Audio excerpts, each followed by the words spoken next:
The midnight hour, when the world sleeps, India will awake to life and freedom.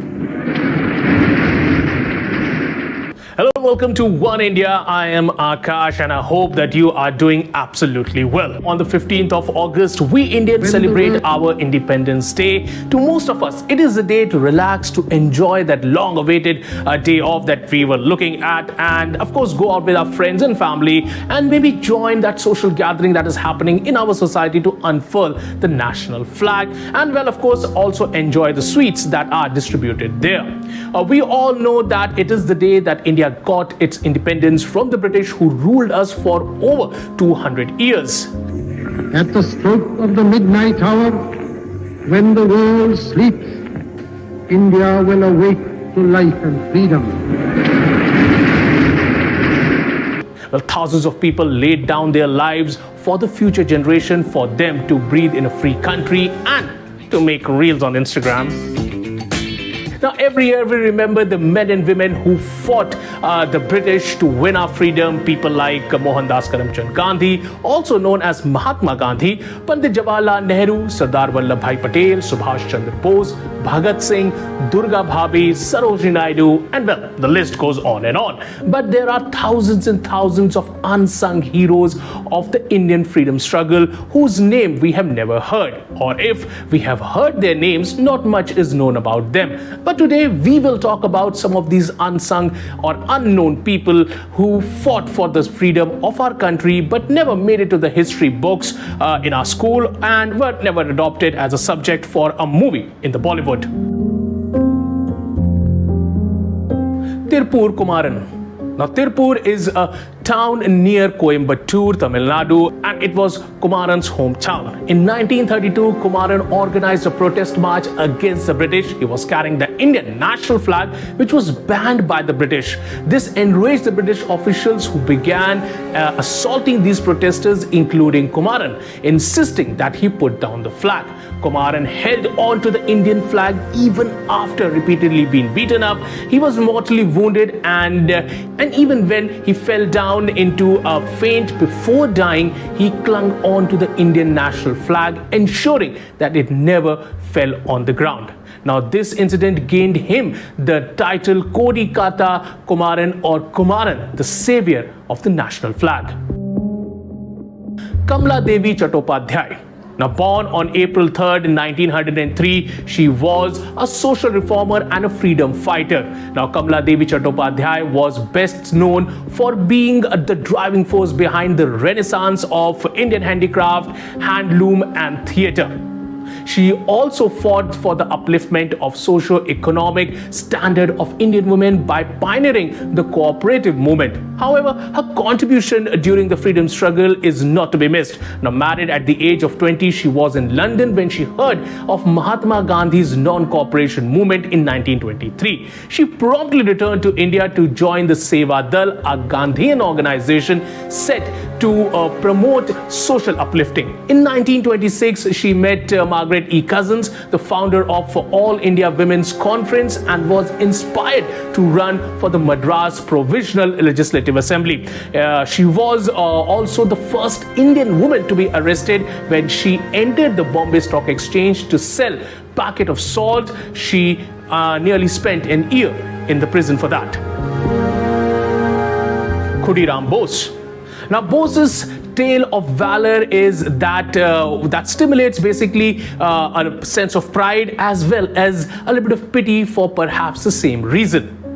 Now, at the age of 18, he was sentenced to death for his role in the country's freedom struggle. In 1908, Bose was appointed to kill Muzaffarpur District Magistrate Kingsford, the Chief Magistrate of Calcutta Presidency. Now, Kingsford had become unpopular for passing harsh and cruel sentences on young political activists. He was also notorious for inflicting corporal punishments on them. Thus, when he was transferred to Muzaffarpur, Bose was sent to kill him. On April 20th, 1908, Bose threw a bomb at a carriage believed to be carrying Kingsford outside the European Club. But the carriage was occupied by the wife and the daughter of barrister Pringle Kindley, a leading pleader at the Muzaffarpur bar. An extra police force was deployed to find the perpetrator. Bose, in the meantime, walked 25 miles to reach Veni railway station, where he was arrested by two of the police officers there and later hanged to death on August 11th, 1908.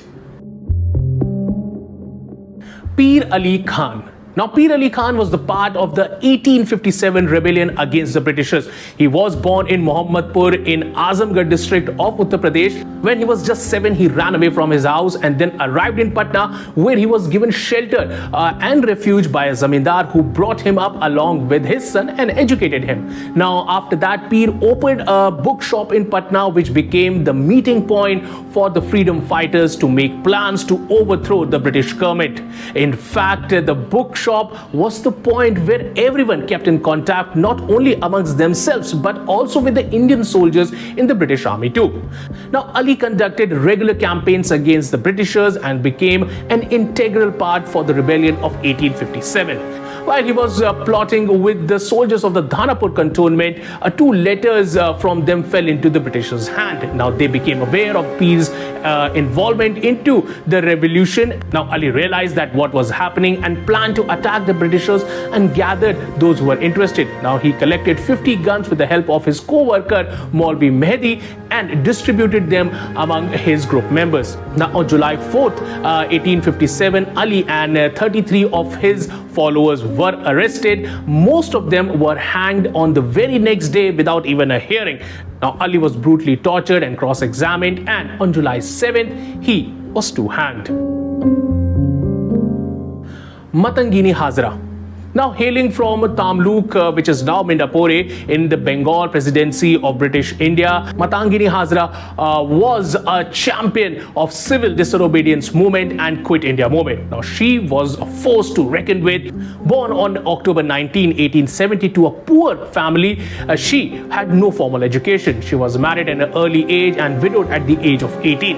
In 1905, Hazra became actively interested in the independence movement. In 1932, she took part in the civil disobedience movement and was arrested for participating in the Dandi march that was led by Mahatma Gandhi to break the Salt Act. Now, British officials introduced the taxation on salt production, so the walk to Dandi to make sea salt was considered illegal. Now, this caused a resentment amongst the people, as it was the local practice in Dandi to produce salt from seawater. Now, Hazra was imprisoned for 6 months in Behrampur. A decade later, in 1942, she was the part of the Quit India movement that was launched by Gandhiji, and basically they were asking the Britishers to put an end to the reign in India and leave. Now, Hazra, who was 71 at that point of time, led a procession of 6,000 supporters, mostly women volunteers, to take over the Tamluk police station. As she stepped forward, she was shot and eventually she died because of that bullet wound. Batukeshwar Dutt. Now, Batukeshwar Dutt was an Indian revolutionary in the early 1900s. He is best known to having exploded few bombs alongside with Bhagat Singh in the Central Legislative Assembly in New Delhi on April 8, 1929 to register the protest against the Trade Dispute Bill and raise slogan Inqilab Zindabad. Now, Batukeshwar Dutt, along with Bhagat Singh, was sentenced to prison in Delhi, and after they were arrested, they tried an imprisonment. He and Bhagat Singh initiated the historic hunger strike, protesting against the abusive treatment of Indian politicians in prison, and eventually they secured few rights for themselves. And it is sad that the independent India did not accord him any kind of recognition, and he spent his remaining life in Piruni, away from the political limelight, a forgotten hero. Ram Prasad Bismil, now the brave revolutionary who led the famous Kakori rail dacoit conspiracy. Ram Prasad Bismil was persecuted by an enraged British government, hunted by the police and betrayed by his fellow workers. one of the founding members of the revolutionary organization Hindustan Republican Association. Bismil was also a great poet in Urdu and in English. The poem Sarfaroshi Ki Tamanna is also popularly attributed to him, although there are some writers who say that Bismil Azmabadi actually wrote this poem and Ram Prasad Bismil immortalized it. Now, Bismil was given death sentence together with Ashfaqullah Khan and two others in the Kakori case. Now, he was hanged on December 19th, 1927 at the age of 30, and his poem Sarfaroshi Ki Tamanna Ab Hamare Dil Mein Hai, Dekhna Hai Zor Kitna Bazue Katil Mein Hai was thus how life of this great revolutionary ended. Udham Singh. Now, Udham Singh is remembered for his involvement in the assassination of General Michael O. Dyer, the man responsible for Jallianwala Bagh massacre. Now, Shahid Udham Singh witnessed the Jallianwala Bagh massacre and took an oath to avenge the killers. Now, he fought many odds before he could reach his final goal of killing Dyer 21 years after the massacre happened.